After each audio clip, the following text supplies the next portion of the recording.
Hello my friends, and welcome back. Today we're going to talk about a bad boy car of the 90s. An American high-performance sports car made by one of the big three. Sports car whose code name was Copperhead. And if you haven't already guessed it, we're going to be talking all about the Dodge Viper. So, let's do it.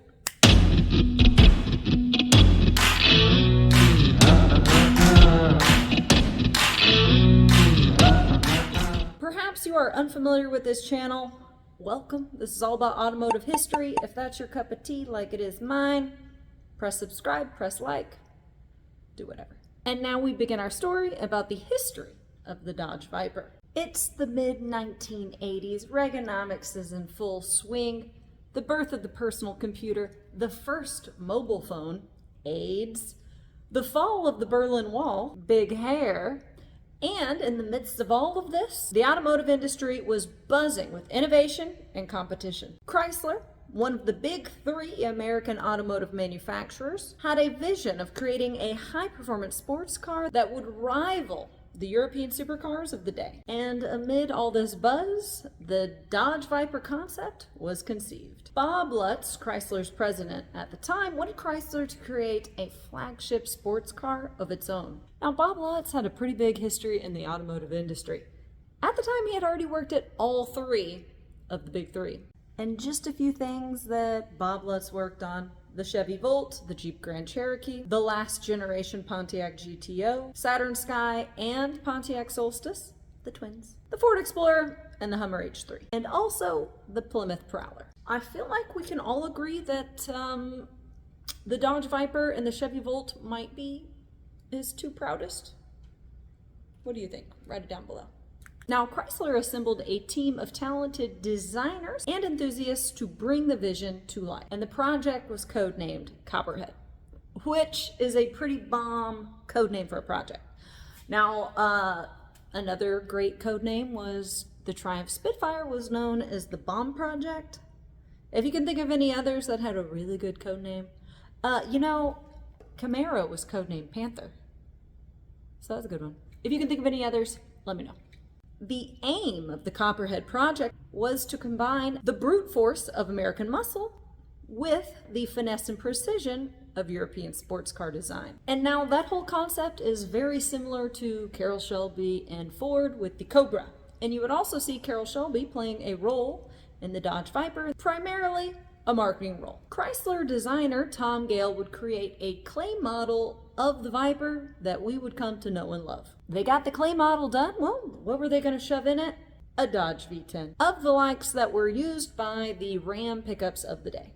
And it was Lee Iacocca, who was the CEO of Chrysler at the time, the man that saved Chrysler, the man that brought us the first generation Mustang.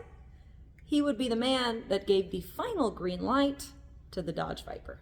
And in 1989, the world would get its first glimpse of the Dodge Viper at the North American International Auto Show in Detroit. And the concept car was an immediate sensation. With its aggressive styling long hood and iconic side exhaust pipes, the crowd was captivated by its bold presence and promise of exhilarating performance. Needless to say, Chrysler was encouraged by the positive reaction, and they put that bad boy into production. The development team worked tirelessly to refine the Viper's design and engineering. They sure as heck wanted to ensure that they met the expectations of performance enthusiasts. And finally, in 1992, the first production version of the Dodge Viper rolled off the assembly line. It was a two-door, two-seat sports car that embodied the spirit of American muscle. Under the hood lay a 8-liter V10 engine capable of 400 horsepower, making it one of the most powerful production cars of its time. Here's a little fun fact: that V10 was co-developed by Lamborghini, of which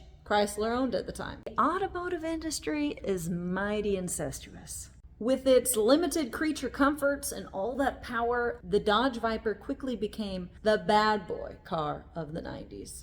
And Viper's performance matched its aggressive looks. 0 to 60 in just under 4 seconds with a top speed of 160 miles per hour. The Viper quickly gained a reputation for raw power, impressive handling, and an exhilarating driving experience. Over the years, the Dodge Viper went through several generations, and each one pushing the boundaries of performance and refinement. The car evolved, adopting new technologies and design cues while staying true to its original essence. It really became a symbol of American automotive engineering prowess and a dream car for enthusiasts worldwide. So now let's talk generations. The second generation brought limited changes but an increase in power. Third generation brought a new Viper Roadster, the Viper SRT 10. This generation was larger but lighter than the previous. And then with the fourth generation, more power is more better. The 2008 model year Viper was powered by an 8.4 liter V10 capable of 600 horsepower and 560 pounds of torque. However, despite its popularity, the Dodge Viper still faced its challenges, particularly during economic downturns that greatly affected the automotive industry. There were periods where the future of the Viper seemed uncertain and production had been halted. And in 2010, Dodge even announced that they planned to kill the car. But that didn't quite happen,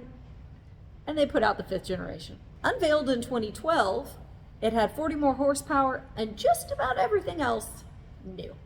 New 6-speed manual transmission, electronic stability control, and traction control, reworked body panels, all of this newness and badassery just to turn around and be killed again. Yes, unfortunately, in 2017, Chrysler announced that the Viper would cease production. This decision was a result of various factors, including a change in market demands and the need for the company to focus on other models. Did it sadden enthusiasts? Of course. However, the legacy of the Viper lives on, and I bet when times get a little golden, we'll see Dodge pop out another generation.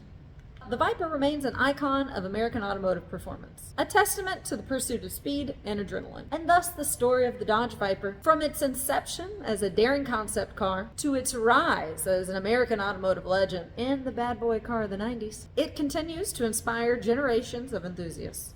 Well guys, that is all on our brief history of the Dodge Viper. If you liked it, go ahead and press like, subscribe.